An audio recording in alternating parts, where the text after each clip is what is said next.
kecuali daerah istimewa seperti di Aceh atau apa gitu ya. Harusnya daerah yang lain tidak boleh ada diskriminasi. Nah, seperti di Cilegon ini lucu. Dia bilang katanya ini adalah kota ulama. Prut. Kota ulama Cirebon saya tahu kok. Banyak Islam di situ, ada Hindu, ada Kristen, ada Katolik. Sok-sok menjadi, memang kenapa kalau kota itu banyak ulama? Kan harusnya bagus, meneduhkan, menyejukkan. Ini kan tidak.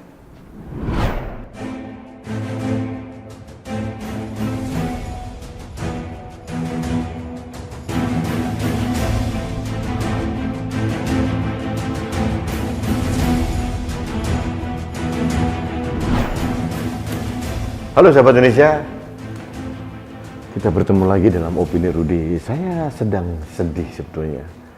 Ini beberapa hari terakhir ini kan beredar viral ini. Sekelompok orang yang otaknya cekak, ini mungkin otaknya didengkul gitu ya. Pemahaman agamanya sangat sempit, itu melakukan penolakan pembangunan gereja di Cilegon gitu. Pagar-pagarnya dirobohkan. Sedih saya. Ini di Indonesia, di mana kebebasan beragama itu diatur dalam konstitusi kita. Ada setidaknya 6 agama yang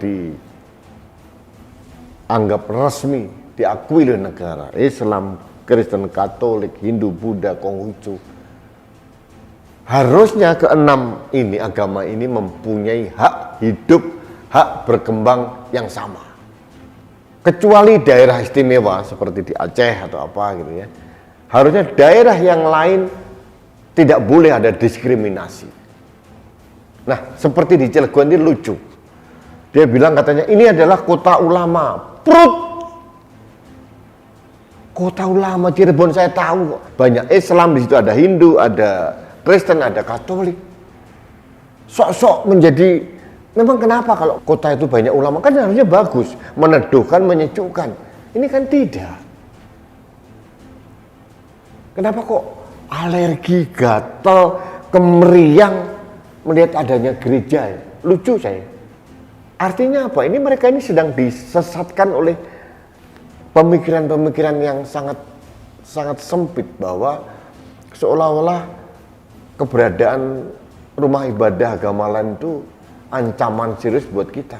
Ini kan salah gitu. Kalau orang lihat salib lalu gemetar, memang kita setan apa? Biarlah mereka tumbuh. Gereja itu boleh tumbuh, pura, wihara, boleh. Sama dengan saya juga pengen masjid itu tumbuh juga. Indah sekali keberagaman kita. Jadi kalau kita ke Taman Mini itu ada masjid di sini, ada gereja di sini, ada pura, itu kan indah, harmoni. Di Jakarta saja masjid yang terbesar di Indonesia, Istiqlal, berdampingan dengan rukun, dengan gereja katedral. Bahkan ada terowongan persatuan. Sahabat Indonesia, kalau boleh jujur ini, biang keladi dari persekusi yang sangat intoleran dari kelompok mayoritas kepada beberapa teman minoritas yang ingin mendirikan rumah ibadah itu adalah, biangnya itu adalah peraturan bersama Menteri Dalam Negeri dan Menteri Agama tahun 2006. Ini biangnya, tentang pendirian rumah ibadah. Nah, saya dulu ingat janji dari Menteri Agama nih, Gus Yakut ini, akan mencabut atau membatalkan atau setidaknya nggak usahlah direvisi, batalkan saja peraturan bersama dua menteri ini, karena lebih banyak mudaratnya daripada manfaatnya. Yang terjadi sekarang ini dipakai sebagai alat untuk menekan orang minoritas. Untuk mendirikan rumah ibadah harus setidaknya mendapatkan persetujuan 60 orang. Kalau orang minoritas kan susah. Kalau masjid gampang. Pertanyaan saya satu aja, mohon maaf nih, saya orang Islam dan kita harus introspeksi diri. Pernah nggak kita bangun masjid, kemudian kita minta izin ke lingkungan sekitar kita? Nih, saya bisa yakinkan. Kenapa? Arogansi kita. Karena mentang-mentang mayoritas, saya enak udele. Coba tolonglah, umat Islam itu harus menjadi pribadi yang penuh empati gitu. Merasakan apa yang dirasakan oleh orang lain. Itu baru beragama yang keren, Islam yang keren gitu. Saya pernah membaca kisah Rasulullah bagaimana beliau sayang dengan orang Yahudi. Padahal tiap hari beliau dicerca, diludahi. Beliau tidak menanggapi dengan kekerasan. Waktu zaman beliau hijrah ke Madinah itu, beliau mengatur negeri Madinah dengan indah, bahkan ada yang namanya Piagam Madinah. Diatur kehidupan beragama, bermasyarakat di situ dengan damai. Sahabat Indonesia, Piagam Madinah itu adalah konstitusi tertulis pertama di dunia yang paling komplit. Ini diakui oleh seluruh dunia. Dan ini pemikiran dari Nabi Muhammad. Hebat. Nabi Muhammad menghargai pluralisme, keberagaman. Kenapa kita tidak? Terus yang diikuti siapa kalau bukan Nabi Muhammad? Sahabat Indonesia, ini opini ini saya tujukan untuk Mas Menteri Yakut ya. Tolong Mas, tunaikan janji yang pernah Mas sampaikan ke kami rakyat Indonesia akan mencabut peraturan bersama dua menteri ini, karena ini adalah pokok biang keladi permasalahan persekusi di masyarakat. Jadi jujur saya muak, intoleransi mulai berkembang, masyarakat sudah mulai terpapar, pemerintah daerah diam saja, aparat keamanan juga sama saja, tidak mau bergerak, tidak mau apa-apa. Pemerintah pusat juga asik dengan pembangunan fisik semata, jadi saya sedih saya. Intoleransi berkembang kemana-mana tanpa dikendali. Dan paling-paling yang menyuarakan kami ini, loh kami ini sopo gitu. Kami ini kan hanya rakyat jelata, penyuara dari rakyat, tidak dibayar negara, tidak diberikan uang negara. Kami tidak diberikan akses atau kemudahan dari negara. Akses kami juga sangat terbatas, jadi harusnya negara yang bertindak. Intoleransi itu adalah common enemy, musuh bersama bangsa Indonesia.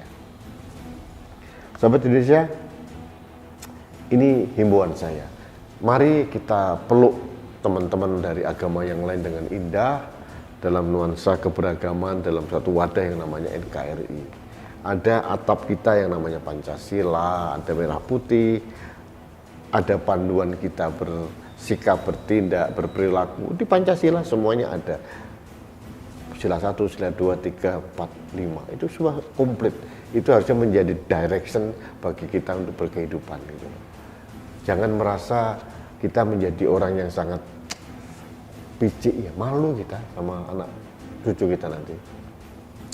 Baik sahabat Indonesia, demikian kegelisahan saya terhadap intoleransi yang tidak kunjung selesai di negeri ini. Mudah-mudahan ini tidak terjadi lagi di daerah lain, meskipun saya pesimis, tapi minimal Mas Menteri Yakut harus bertindak. Tunjukkan konsistensi Anda untuk mencabut peraturan bersama dua menteri yang menjadi biang keladi persekusi-persekusi yang menurut saya menghabiskan energi kita.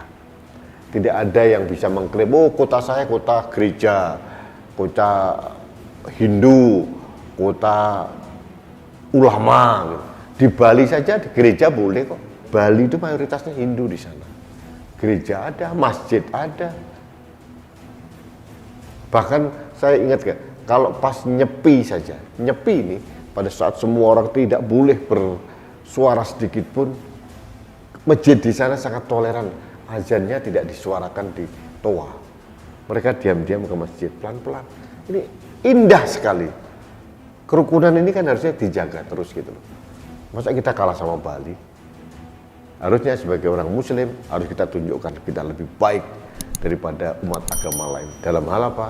Dalam hal berperilaku, dalam hal menciptakan kedamaian dan toleransi di negeri dan di lingkungan kita sendiri. Terima kasih. Kita bertemu kembali dalam Opini Rudi selanjutnya.